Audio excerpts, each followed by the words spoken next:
KFC کے بارے میں آج کون نہیں جانتا، لیکن کیا آپ کو اس کی ایبریویشن معلوم ہے؟ اگر نہیں تو میں آپ کو بتاتا چلوں کہ KFC کی ایبریویشن ہے کینٹکی فرائیڈ چکن۔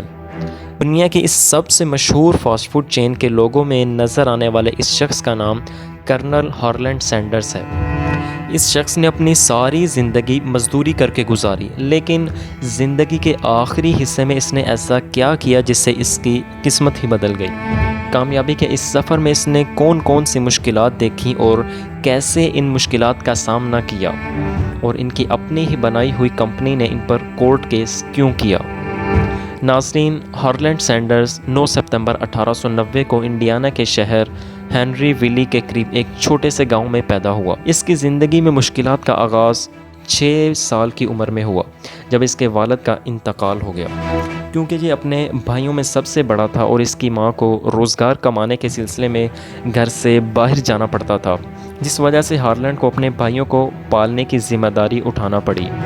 اسی وجہ سے صرف 7 سال کی عمر میں ہی وہ بریڈ اور ویجیٹیبل بنانے کا ماہر بن گیا تھا۔ گھر کے اخراجات پورے کرنے کے لیے ہارلینڈ نے ایک فارم پر جانوروں کو چارہ کھلانے کی نوکری شروع کی۔ اس وقت اس کی عمر صرف 10 سال تھی اور یہ اس کی زندگی کی سب سے پہلی جاب تھی۔ کم عمری اور بچپن کی وجہ سے وہ اپنے کام پر زیادہ دھیان نہیں دے سکا اور اسے نوکری سے نکال دیا گیا۔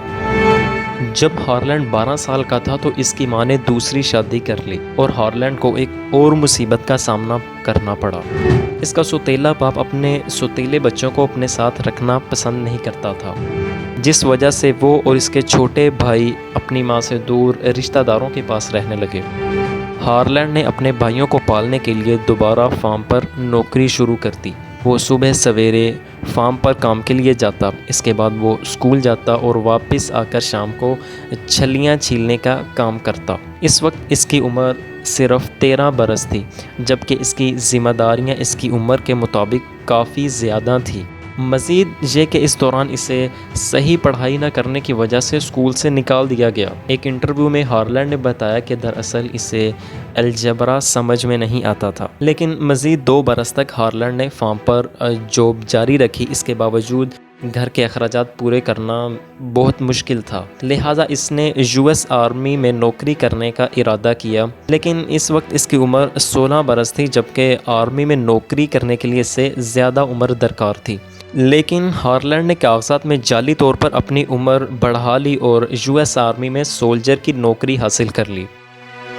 1 سال تقریباً نوکری کرنے کے بعد جب آرمی کو ہارلینڈ کی اصل عمر کا پتہ چلا تو اسے آرمی سے نکال دیا گیا، لیکن اس نے ہمت نہ ہاری اور دوبارہ روزگار کمانے کی جستجو میں لگ گیا۔ اس وقت اس کی عمر 17 سال تھی۔ 23 سال کی عمر تک اس نے روزگار کمانے کے درجنوں طریقے آزمائے۔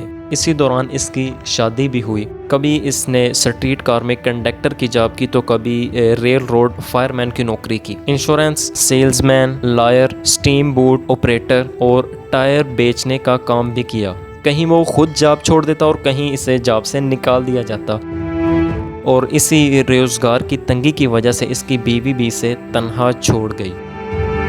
1924 میں یعنی 34 سال کی عمر میں ہارلینڈ کی ملاقات کینٹکی آئل کمپنی کے جنرل مینیجر سے ہوئی۔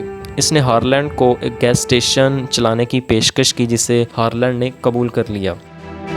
کسٹمرز کے ساتھ ہارلینڈ کا رویہ نہایت ہی اچھا اور مؤثر تھا، جس وجہ سے دیکھتے ہی دیکھتے گیس اسٹیشن کی سیلز 3 گنا بڑھ گئی۔ لیکن 1929 میں امریکہ میں معاشی بدحالی کی وجہ سے گیس اسٹیشن کی سیلز انتہائی کم ہو گئی اور ہارلینڈ کے لیے اسٹیشن کو چلانا خاصا مشکل ہو گیا، اور کینٹکی آئل کمپنی نے ہارلینڈ سے اسٹیشن واپس لے لیا۔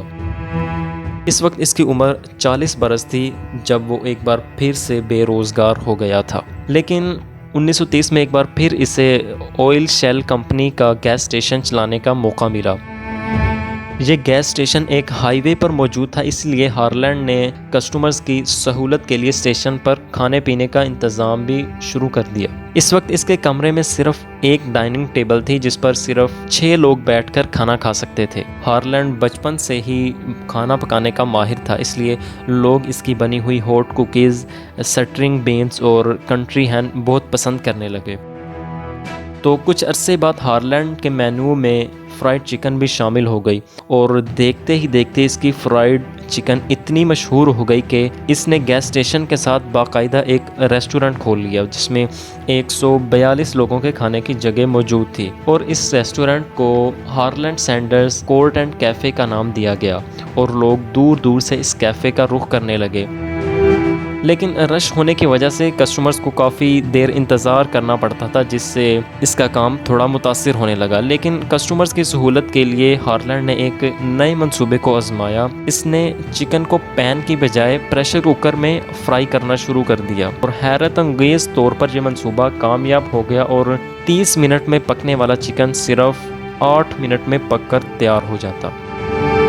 ابھی قدرت ہارلینڈ پر مہربان ہوئی ہی تھی کہ 1939 میں جنگ عظیم دوم کا آغاز ہو گیا، اور حالات خراب ہونے کی وجہ سے لوگوں نے گھروں سے باہر نکلنا انتہائی کم کر دیا، جس وجہ سے معاشی بحران پیدا ہو گیا، اور ہارلینڈ کے لیے ریسٹورنٹ کو چلانا خاصا مشکل ہو گیا، اور 1942 میں اس نے ریسٹورنٹ کو بند کر دیا۔ اس وقت اس کی عمر 52 سال تھی، اور 1945 میں جب دوسری جنگ عظیم ختم ہوئی تو ہارلینڈ نے دوبارہ ریسٹورنٹ کھولنے کا ارادہ کیا، لیکن اس وقت اس کے پاس اس مقصد کے لیے رقم موجود نہ تھی۔ اس لیے اس نے اپنے ایک دوست کے ساتھ مل کر کینٹکی کے شہر جارج ٹاؤن کے ہائی وے پر ایک ریسٹورنٹ کھولا، اور دوبارہ اپنی محنت کے بل بوتے پر اتنی ترقی حاصل کر لی کہ 1949 میں کینٹکی کے گورنر نے انہیں کرنل کے اعزاز سے نوازا، اور پھر انہیں کرنل ہارلینڈ سینڈرز کے نام سے جانا جانے لگا، اور پھر انہوں نے اپنے دوست سے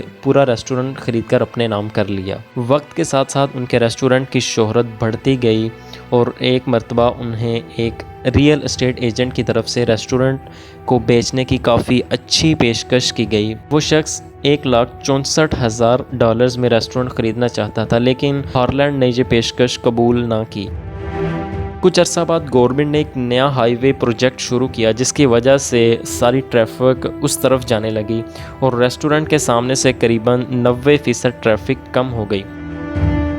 ریسٹورنٹ کی سیلز انتہائی کم ہونے کی وجہ سے انہیں ریسٹورنٹ کو بیچنا پڑا، اور اب وہ ایجنٹ جو پہلے $1,64,000 کی خود پیشکش کر رہا تھا، وہ $80,000 میں بھی خریدنے کو راضی نہ تھا۔ آخرکار $75,000 میں انہوں نے یہ ریسٹورنٹ بیچ دیا۔ اس وقت ان کی عمر 65 برس تھی، اور ان کے پاس سوشل سیکیورٹی کے $105 کے علاوہ کمانے کا اور کوئی ذریعہ نہیں تھا۔ لیکن کرنل ہارلینڈ سینڈرز نے ہار نہ مانی، اور فرائیڈ چکن کو فرینچائز کرنے کا منصوبہ بنایا، اور اپنی ریسیپی کو KFC یعنی کینٹکی فرائیڈ چکن کے نام سے رجسٹرڈ کروایا، اور پھر اپنی دوسری بیوی کے ساتھ کار میں ایک پریشر کوکر کے ساتھ مختلف ریسٹورنٹ وزٹ کرتے، اور وہاں اپنی فرائیڈ چکن پکا کر کھلاتے، اور اگر ریسٹورنٹ کے مالک کو وہ فرائیڈ چکن پسند آ جاتی تو ان سے رائٹس لے لیتے۔ ہر ایک چکن کے بدلے انہیں 4 سینٹس دیے جاتے تھے۔ وہ کار میں سفر کرتے ہوئے مختلف ریسٹورنٹ وزٹ کرتے اور اپنی ریسیپی کا نیٹ ورک بڑھاتے گئے۔ اس دوران کئی مرتبہ انہیں اپنی کار میں راتیں گزارنا پڑی۔ جہاں پہلے ان کی ریسیپی صرف کینٹکی میں مشہور تھی، اب پورے امریکہ میں KFC کا چرچا ہونے لگا۔ 8 سال کے عرصے میں وہ قریباً 600 ریسٹورنٹ کو اپنی فرینچائز دے چکے تھے، لیکن بڑھاپے کی وجہ سے ان کے لیے اپنی کارپوریشن کو مینیج کرنا خاصا مشکل ہو رہا تھا۔ اس لیے انہوں نے کینٹکی کے ایک بزنس مین کو یہ کارپوریشن $16.5 ملین میں بیچ دیا، جو کہ پاکستانی 1.24 ارب روپے بنتے ہیں۔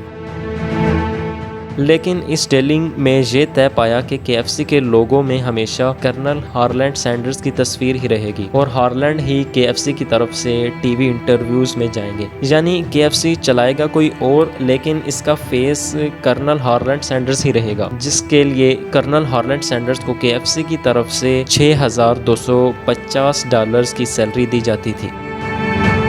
لیکن کچھ عرصہ بعد KFC کی نئی کمپنی نے ریسیپی کو چینج بھی کیا، جس پر ہارلینڈ نے کمپنی پر کیس کر دیا اور اس کا کہنا تھا کہ جو ریسپی میں نے بنائی ہی نہیں، اس پر میرا لوگو لگا کر بیچنا درست نہیں۔ اسی وجہ سے انہوں نے اپنی بیوی کلوڈیا سینڈرز کے نام پر شیل بی ویلی میں ریسٹورنٹ کھولا جہاں اوریجنل KFC کا مینیو رکھا گیا، لیکن اس پر اس کی اپنی ہی بنائی ہوئی کمپنی نے ان پر کیس کر دیا اور کورٹ کے فیصلے کے مطابق انہیں ریسٹورنٹ چلانے سے منع کر دیا گیا، جس وجہ سے انہیں یہ ریسٹورنٹ بیچنا پڑا۔ لیکن آج بھی یہ کلوڈیا سینڈرز کے نام سے ایک ریسٹورنٹ وہاں موجود ہے اور یہ دنیا کا واحد نان KFC ریسٹورنٹ ہے جہاں KFC کی آتھورائزڈ فرائڈ چکن سیل ہوتی ہے۔ 1980 میں کرنل ہارلینڈ سینڈرز کی کٹھن زندگی کا اختتام ہوا۔ کرنل ہارلینڈ سینڈرز کی زندگی سے ہمیں پتہ چلتا ہے کہ اچھے اور برے حالات ہماری زندگی کا حصہ ہیں اور ہمیں کبھی بھی ہمت نہیں ہارنی چاہیے، چاہے حالات کیسے ہی مشکل ہوں، ہمیں امید کا دامن نہیں چھوڑنا چاہیے۔ اگر آپ کو ہماری یہ ویڈیو پسند آئی ہے تو اسے اپنے دوستوں کے ساتھ شیئر کریں اور ہمارے چینل کو سبسکرائب کریں۔ جلد ملتے ہیں ایک نئی ویڈیو کے ساتھ، تب تک کے لیے خدا حافظ۔